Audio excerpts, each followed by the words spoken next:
The Conservatives are even incompetent when it comes to cruelty, which you might find surprising, given that's the one thing they have the most practice at. Now, there's one reason, and one reason alone, that the government decided they wanted to cram migrants and refugees onto barges. Not because they thought it was the best solution, it's because they think it looks cruel. And they think that the voters they're aiming at relish cruelty towards migrants and refugees, and they think the way of getting those voters to come out, to flock to polling stations, is to show them as much cruelty as possible. Show them a bit of leg, if you like. Now, the Conservatives have constructed what's known in politics as a grid over the summer.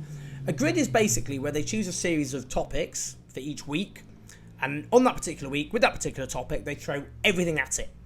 And the idea is to put the opposition on the back foot when it comes to that particular issue. Now, this week is Stop the Boats week. Let's have a little look, shall we, at their progress.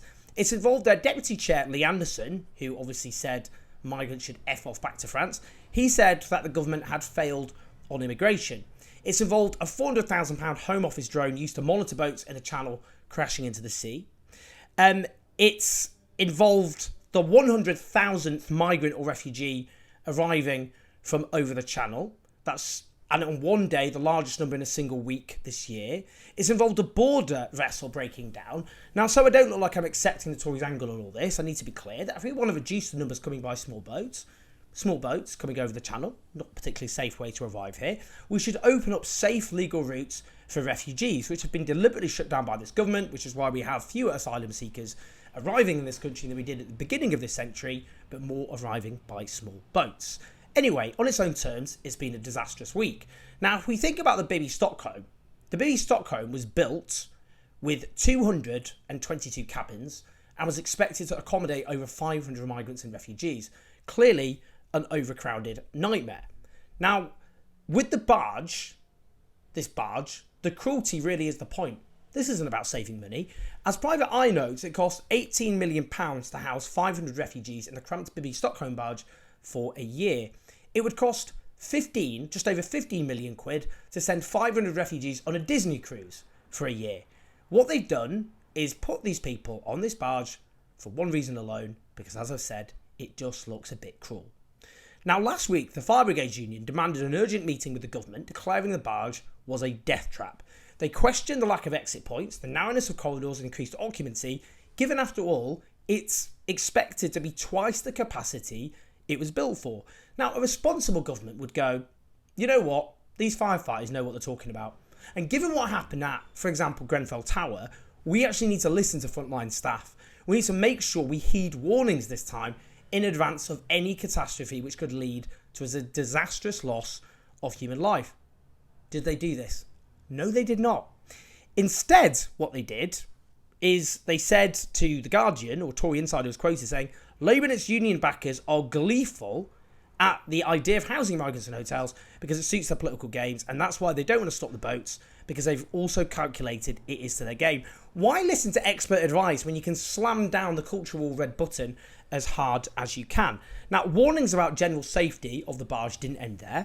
On Monday, Jenny Harries, the chief executive of the UK Health Security Agency, warned that respiratory infections were more likely to spread in cramped spaces with narrow corridors and doorways. She said, generally, respiratory infections, as we've learned throughout the pandemic, are at higher risk in confined settings with poor ventilation, so the sort of things we look at is what the ventilation is like.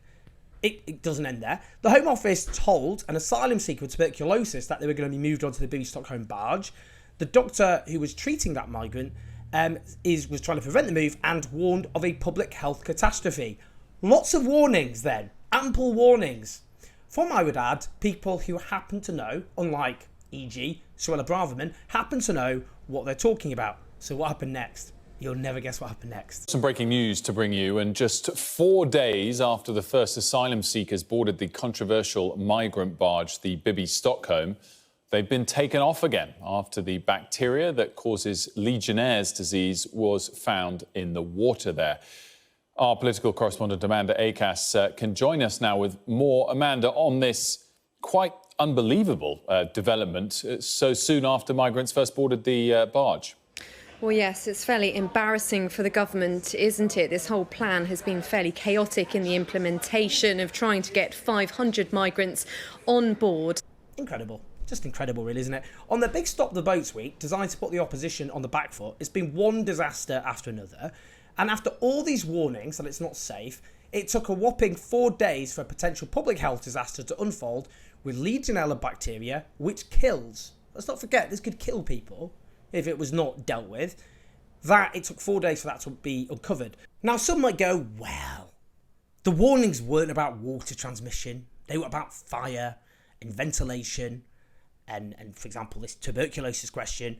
Yeah, that's true. But the general point is, that was being hammered away by experts, by people who know what they're talking about. This is not safe. This is not a safe way to house people. Do not do this. Now, if you weren't trying to turn the question of migrants and refugees, about the lives of some of the most desperate and indeed vulnerable people on earth, into political chess pieces as fodder to make people angry and hateful and scared, then you would find a more rational way of housing them than on a freaking floating overcrowded barge. Goodness me. I mean, we will look back at this episode, I hope, unless human civilization just goes down the plug hole. We will look back at this episode and go, what on earth? This is beyond ridiculous. Now, because the Tories have adopted a position of, well, the more our opponents object to what we're doing, the better. They're squealing. Ooh, the more they... Yeah, that's what they're doing. That means they deliberately ignore any warnings. That's their kind of general shtick now. Whatever the warnings on any particular issue, ignore them. Now, the fact is, you can see, actually, how a terrible human disaster could unfold. And that is my worry, actually. That is my worry. I mean, I went to Folkestone a while ago. I did a video about how refugees were crammed there into former army barracks. Again, overcrowded. You ended up with, like, obviously scabies outbreaks, COVID and all the rest of it.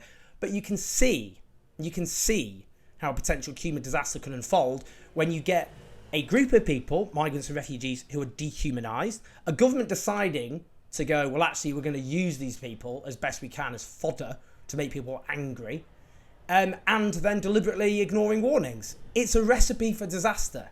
And I do worry about where this is going to end. Now, crucially, this exercise in deliberate, calculated cruelty is about distraction. Of course it is. It's a distraction from NHS waiting lists being at record highs this week. It's a distraction from the worst squeeze in living standards on record.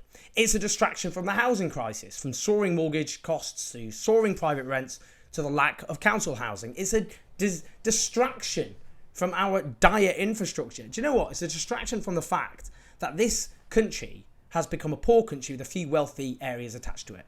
This country's a mess. It's a total mess. It's astonishing how much of a disastrous situation this country's been plunged in. And it's a mess in large part because we've had a government which has spent years going, be angry at migrants, be angry at refugees, be angry at foreigners, distracting people from the things we should be angry about and ensuring that the country just falls apart because we're too busy yelling at all the wrong targets. The lesson throughout history, and this is a tragic lesson, which gets relearned each time with more tragedy added unnecessarily. The lesson throughout history is that the real danger does not come from migrants and refugees. It comes from politicians and political movements and political parties that try to make you angry at foreigners. At its worst, that has led to genocide and cataclysmic war. But even not at that extreme, which is a warning enough, it has led to the sort of social disaster enveloping this country because, as I've said, we don't scrutinise the things we should be angry about because we're too busy yelling at foreigners. Enough. Enough. This cruel, nauseating farce has to end. Because at the moment, this country is, as I've said, well on its way to national ruin, to deliberate, or just wanton anyway, impoverishment of huge numbers of people, as well as a cruel dehumanisation of desperate people which can only end in disaster. Now, this outbreak is a big, big warning. It should be a wake-up call to everyone. Because if it wasn't this, it could have been something else. The warnings were there, they weren't listened to. Now we either stop a potential humanitarian disaster in this country, or we cannot say we were not warned. Please like, subscribe, do support us on patreon.com/ownjaz84. I'll speak to you in a bit.